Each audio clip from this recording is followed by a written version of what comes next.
President Bola Tinubu has signed the Northwest Development Commission Bill and the Southeast Development Commission Bill into law. The president signed the bills into law in order to accelerate development across geopolitical zones in the country. According to presidential spokesman Ajuri Ngelale, the Northwest Development Commission was set up to facilitate the reconstruction of roads, houses, and business premises destroyed by a multi-dimensional crisis. It will also tackle poverty, literacy level, ecological problems, among others. The Southeast Development Commission was also established to ensure the reconstruction and rehabilitation of roads, houses, and other infrastructural damages in the zone. In addition, it will deal with ecological problems and other related environmental challenges in the Southeast. Well, for more on this, I'm joined on the line by the Deputy Speaker of the House of Representatives, Right Honorable Benjamin Kalu. Honorable, welcome to the program. Thank you very much for having me, and good evening to Nigerians. Good evening. So let's start with your political profile.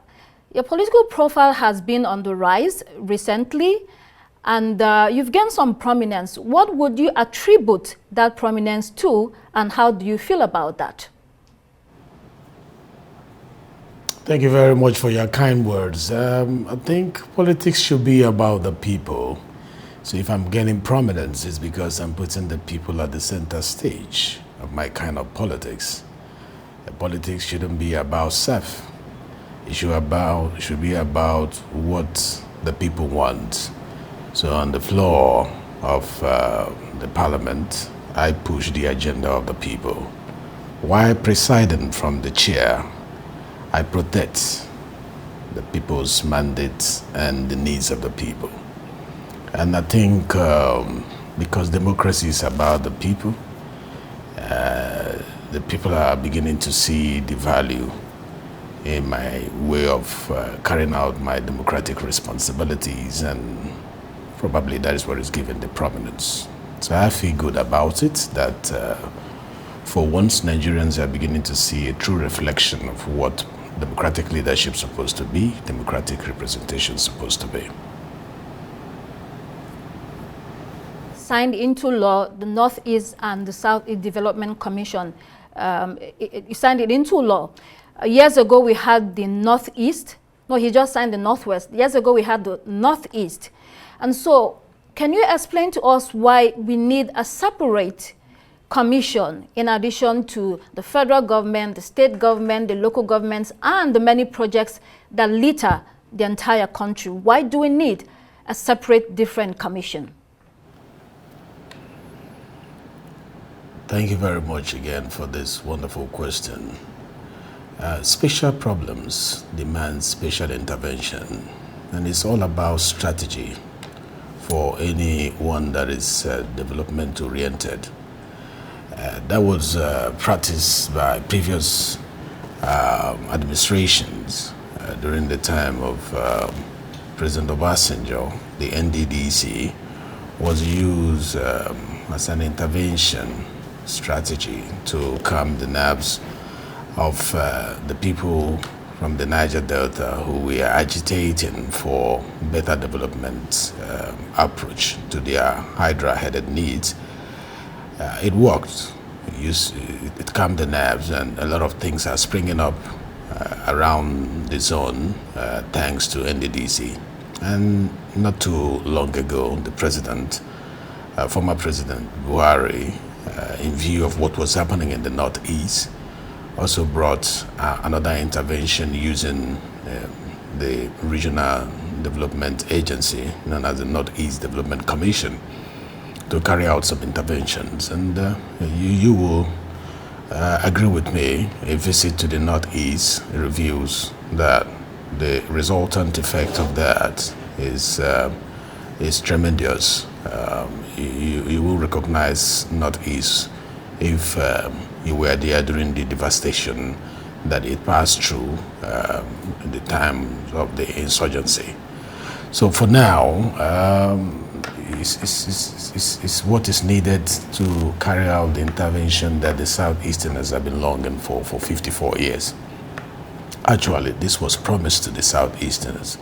In 1970, when the Commander-in-Chief, then the head of state, then Gowon, promised at the end of the war that there was going to be the 3 hours. And I'm sure some of you listening studied it in the government classrooms when we were in school. They would tell you the 3 hours: reconciliation, reconstruction, and rehabilitation.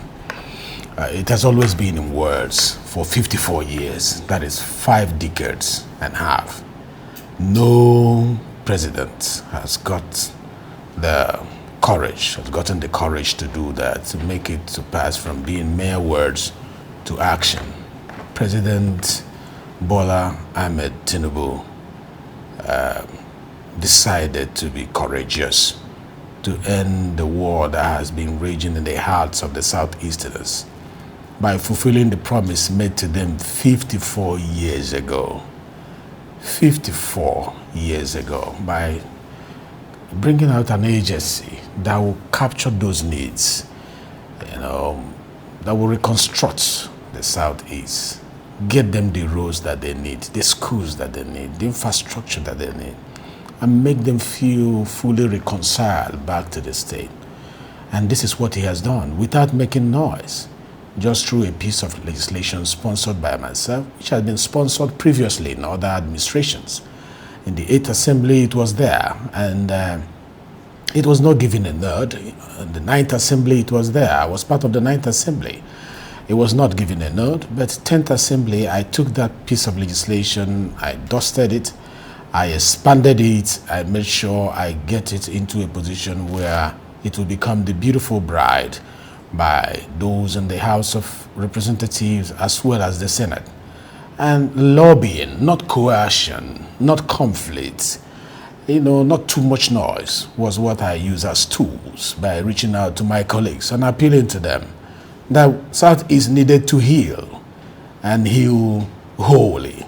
And what will heal Southeast is to see a deliberate, intentional step by this current administration towards reconstructing those places damaged by war. If you go to my community, you will see my grandfather's palace still shattered by bullets. And so you will see the evidence of the war. They stare you when you go there, and they remind you what passed through. So with this that is coming into place, I can assure you that the pain will gradually fade away. Okay. It's a healing balm that the President of the Federation has brought to the people of Southeast. And for that, we are very grateful to President Bola Tinubu. We are very grateful as a people. And that is why I'm calling on the youths in the Southeast. Please, say no to protests. Say yes to process. The process of policy formulation and implementation, that if we wait a little bit, they will begin to have wheels. Now is the time of laying the foundation, being 1 year in government. The next is to allow this policy mature to where we can harvest it. Let's be patient. Okay. Please say no to protest. Say yes to process. Okay. I mean, now that you mentioned the president, the timing of all of this appears to coincide with his obvious need to keep the Southeast on side in his overall political strategy. Don't you think so? To be honest, I don't think Mr. President is doing this on the grounds of just politics. It's not yet time for election and campaign. Some of us who believe in this president believe in him before he ran for this position. We were the ones. I was the secretary of the Tinubu National Assembly ambassadors.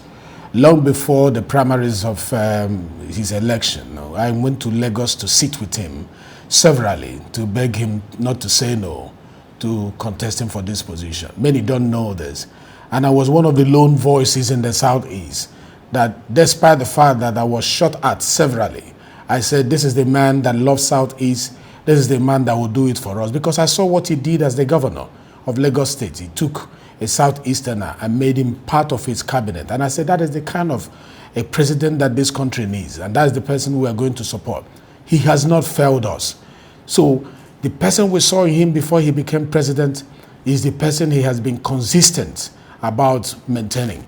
He would do this over and over again, election or no election, politics or no politics. He's a man that believes in equity, in fairness. If there was an insurgency that took place in the Northeast, and for that, Northeast Development Commission was bettered, what happened to the Civil War? Civil War took about 3 million people, and they don't deserve a development agency that will help them rebuild the place? No. A fair president will ignore the number of votes that came from that region and look at the face of justice to be able to remedy, the harm that had been caused. I can assure you that that was what Mr. President, in his fair-mindedness, in his spirit of equity, in his spirit of justice, decided to give to the Southeasterners, who gave him the less of all the votes. He didn't look at the face of our votes. He looked at the need of our people. And that is what true leadership is supposed to be about. That is what democracy is supposed to be about. A leader that will care about the people and put them at the center stage of his administration is what Nigeria needs at the moment. And that is why we are proud that he did it. If he did this close to the election, we'll call it political outing. But this one is leadership outing. Okay, so you sound as if the president has done the Southeast a favor. Is this a favor, or is he just doing his job as a president of all Nigerians? He has a choice, just like other presidents had their choices, not to do or not to do. Like I've always told people, a commander-in-chief cannot be coerced. A commander-in-chief cannot be untwisted. You cannot use noise to make a commander-in-chief to do anything he's supposed to do. You cannot untwist him. You can lobby him. You can show him reason. But this one, he saw the reason by himself. I spoke less. He had more. My bill spoke less. He had more.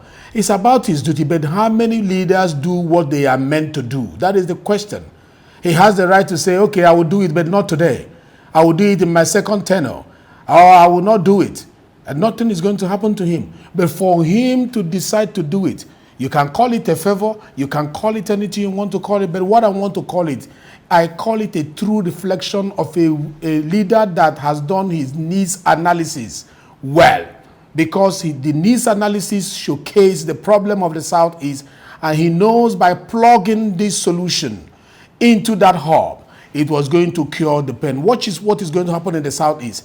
The nerves of so many people are coming down at the moment. What somebody told me, in fact, I must mention the leader of the IPOB when I went to see him in his incarceration point. He said, the Biafra we are looking for is in the good road that you are demanding, in the hospitals, in the schools, in the seaport, in the airport that we are looking for.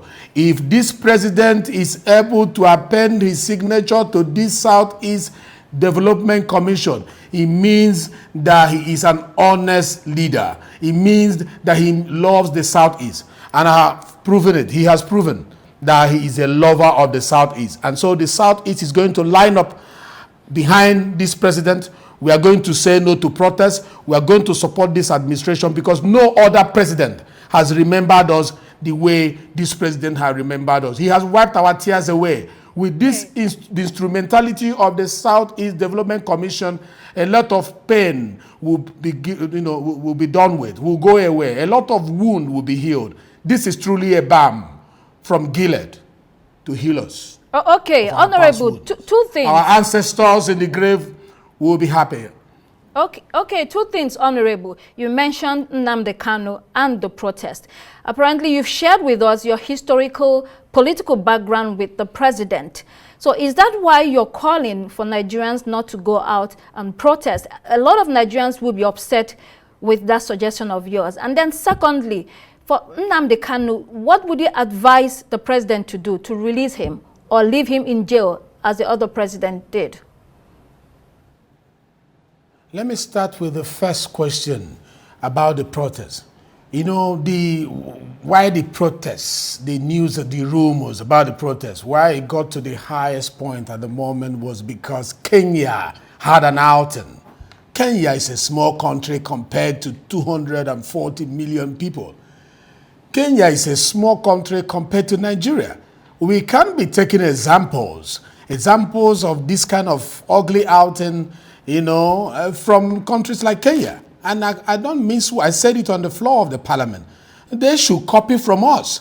They should copy that when policies are laid out, that those policies take time to mature for implementation. And we should show them that there are non-kinetic approaches to resolution of issues rather than conflict, coercion, and crisis. Why are we the bigger brothers in Africa if we do what lesser countries do? What example are we giving to them? Let me tell you, if we carry these protests, a lot of other smaller countries will be involved because Nigeria has done that. We will not be doing only this nation a disservice. The sub-region will go into chaos, as well as Africa as a continent. We have to think about those who are watching us as their big brothers and look at the other way where the solution lies. Who told you that with the protests we will get our solution? A man who is intentional and deliberate about what he has come to do. All he's asking for is patience. It's a little time, because a problem of 16 years that was compiled while we live in the whitewashed sepulcher that looks so beautiful from outside and the rotting bones inside, living a lie. He wants to clear that. Let me come to Nnamdi Kanu. My words to Mr. President, as I've always said all the time, is that we are not forcing you. We cannot coerce you as the commander-in-chief. We cannot force you. You are our leader, you are our president. But we are appealing to you. In this same spirit of trying to heal the wounds of the Southeast, in this spirit of equity, in this spirit of fairness, other people like him who were incarcerated have been released. Extend this equity to our brother. Let him come out so that any other person that carries arm on the streets of the Southeast, we will be the one calling the soldiers and the military, the police, to shut them down because they are just common criminals. In an era where people are using Nnamdi Kanu as an excuse to slaughter Igbo men, this your work will not be complete only with the Southeast Development Commission.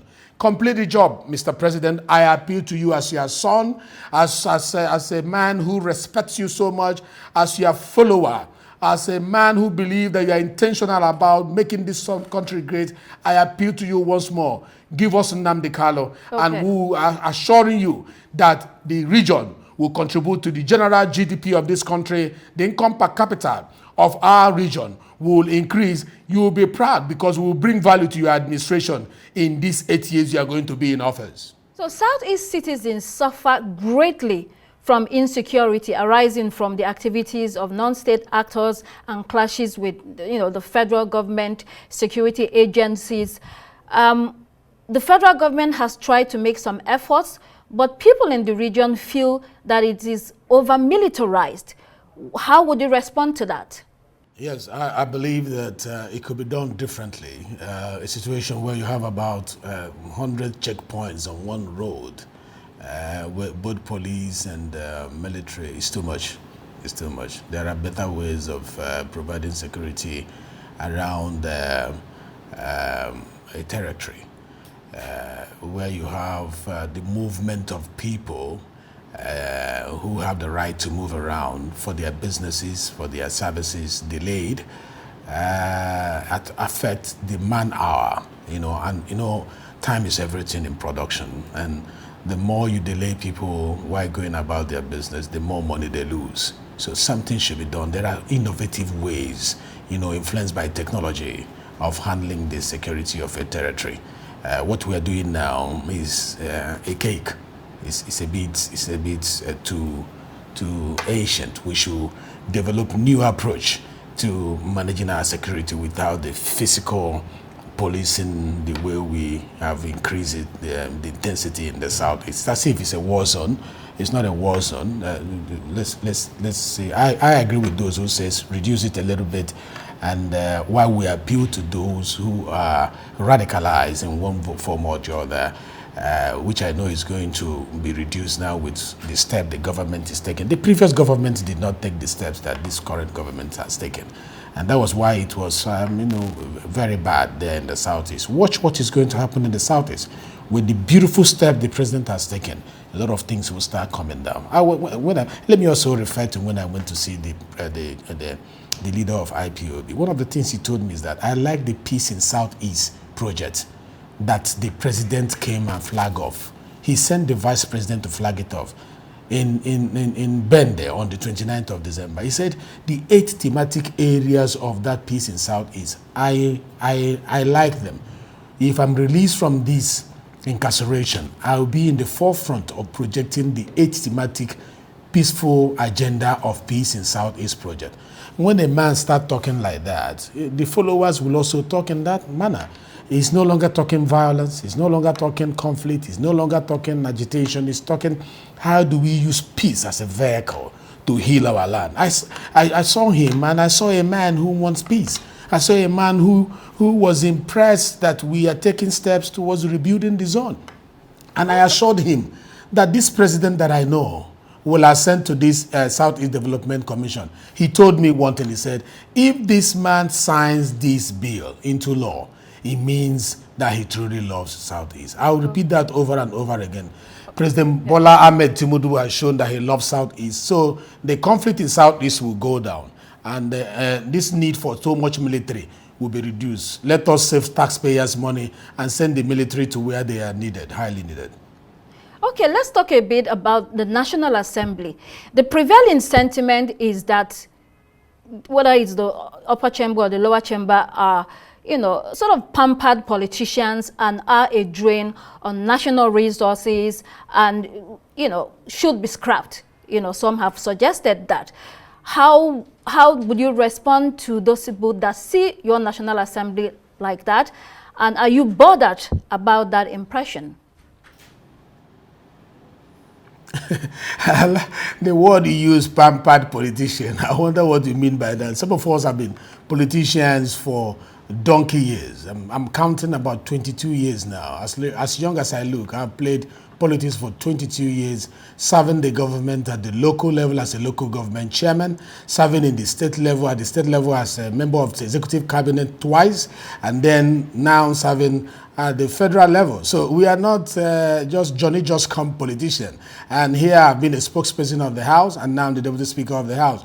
We are thorough, and we were professionals before we came to join politics. We know what we want for our people, and I'm sure our result is showing that. We are not pampered politicians. And when people talk about issue of the parliament being scrapped, no. You know, the misunderstanding about the parliament was given birth to by the military dispensation that we passed through, where people were, you know, used to the executive as well as the judiciary. They didn't understand the workings of the legislature. So when we now came in with democracy, it was like a strange arm of government. People are wondering, who are these ones? What have they come to do? Without knowing that we are the fulcrum of our democracy. It is on us that the executives and the judiciary stand, because we make the laws that the executives execute and the judiciary interpret. So if you remove us, there will be no job for them. But, you know, it takes time through more of a participatory, you know, engagement, you know, democracy, public engagement for people to begin to understand, you know, the workings of the legislature, the relevance of the legislature, the significance of the legislature. You need to come and cover me for a day. From morning till night, and see the amount of work we do from the time I leave my house, get to my office, and the time I go to bed. And you will know that within that number of hours, no personal business is done. The business is the business of Nigeria, the business of lawmaking, the business of oversight, the business of representative function. And you will be amazed that the money that the taxpayers are spending is actually being utilized to its maximum output. So it's out of misunderstanding, and that people go with that narrative. But we are about changing the conversation by opening up, unbundling, making it more transparent and accountable for people to understand what we do here. Okay, so talking about, you know, changing the narrative, distinguished economist Professor Pat Utomi the other day referred to the National Assembly, the current one, as a rubber stamp. Many Nigerians have also expressed frustrations that the money spent on that assembly is not worth it. What are your thoughts on these sentiments still? National Assembly? Just like I said, you know, just like I said, you know, a lot of misunderstanding, even by the elite, you know, has given birth to this kind of narratives, and it's actually laughable. It's laughable because those who ought to know, Professor Tomi, that I highly respect, should know that if you scrap the legislature, you don't have a democracy. I mean, he should know that. He's a very cerebral gentleman that we are proud of. I grew up seeing his works and reading his works, and so proud of him. But you know, this is politics, so sometimes people just throw up certain things, even though they know that the structure of democracy can never be complete in the absence of the legislature. What are you going to be using to measure the parameters of the operation of the ethos of democracy, the principles of democracy? Who determines that? It's the law that determines that. Who makes the law? The judiciary or the executive? We make the law. And when you say we are rubber stamp, I have had that even before I joined the parliament. This stamp must be heavy, that every time it's being thrown up as a rubber stamp. I wonder when it's going to break, you know, because every parliament that comes, they call it rubber stamp. They call it rubber stamp because you are not wearing boxing gloves and then fighting the executive every morning, afternoon, and night. And that's why they call it rubber stamp. But they have not taken time to measure the outcome of your engagement with the executive and the judiciary, and for true your stand on true governance, on good governance.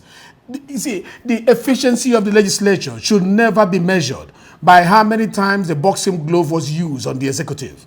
It should be clear to all that listens to this interview that though we are three arms of government, we are one government. We have one national objectives. And any support to the executive to achieve the national objective is a support to the right direction and doesn't in any way make you a rubber stamp. But do we question the activities of the executive when the need arises? The answer is yes, because that is what the doctrine of separation of power preaches, advocates, and we know that. So the parameters of the operations of our mandate is clear to us. So as well, the parameters of the expression of the mandate of the executive is also clear to them. If there is any step outside that parameters, we will hold them accountable and responsible. Okay, what we are doing now on the executive with regards to the oil and gas sector. Right. Honorable, let me come in here. What's your view about part-time legislature? Briefly. Definitely, if that's what Nigerians want, if that's what our constitution says, I mean, that is what we will do. At the end of the day, we say the Constitution of the Federal Republic of Nigeria, at the preamble says, we, the people of Nigeria. If the people of Nigeria says, this is how we want to be governed, no legislature will say no. If you say no, then you find something else to do. But if you want to work in line with what the office of the citizens of Nigeria wants you to operate, work under, you have to, follow what they want. So it's all about the people, because it's government of the people, by the people, for the people. So the people calls the shot. I am the chairman of the Constitution Review Committee of the House of Representatives, but I have not seen any memoranda that speaks to part-time legislature at the moment, among all that we collected. So, but if Nigerians want that, I'm sure by the time we call for it next time, they'll be making that known. And believe me, if we receive that, we will call for public hearing and hear what Nigerians have to say about it and give it a consideration. So how has the House of Representatives, Nigerians are planning protests, we've talked about that, but you've also recently offered 6 months of your salaries, to help with the economic situation. Some have said it's not enough, and then others have said that it's a political stunt. Briefly on that. It cannot be political stunt. You have been a caring parliament, even from the 9th Assembly. And some of the new ones in the parliament at the moment, we are not here when we made a sacrifice during the COVID era. Remember during COVID, we made a sacrifice. and no parliament in the world did that. We were the first to do it around the world. COVID was a universal phenomenon. There was an epidemic. And none of them were bold enough to make the sacrifice that the Parliament of Nigeria made. We did it then. It was not political. It was not done to, it was done out of being leaders with the face of humanity. We wanted the milk of humanity from us to, flow out in the time of need. The issue is that this is a time of need in Nigeria, and not occasioned by this administration. It's a piled up issue. So what we did was to show that we care. And let me say, those who say it's not enough, we have to start, from point one, we go to point two. Like we have also, I announced yesterday during the inauguration of a committee, and I said, if we find out that this 6 months is not enough, we are at the end of 6 months, we are willing to review. So we can review for another 6 months or for another 1 year, just to show Nigerians that we truly care and we're willing to make sacrifices. So those who are trying to protest, how many sacrifices have you made on your own to add a quota to the value of what Nigeria stands for? Don't just think about what Nigeria will do for you. Have you considered what you can do for Nigeria? Okay. Right Honorable Benjamin Kalu, thank you so much for being on the program. Thank you very much. Always a pleasure to be here, and I hope to engage more with Nigerians, especially in this trying time.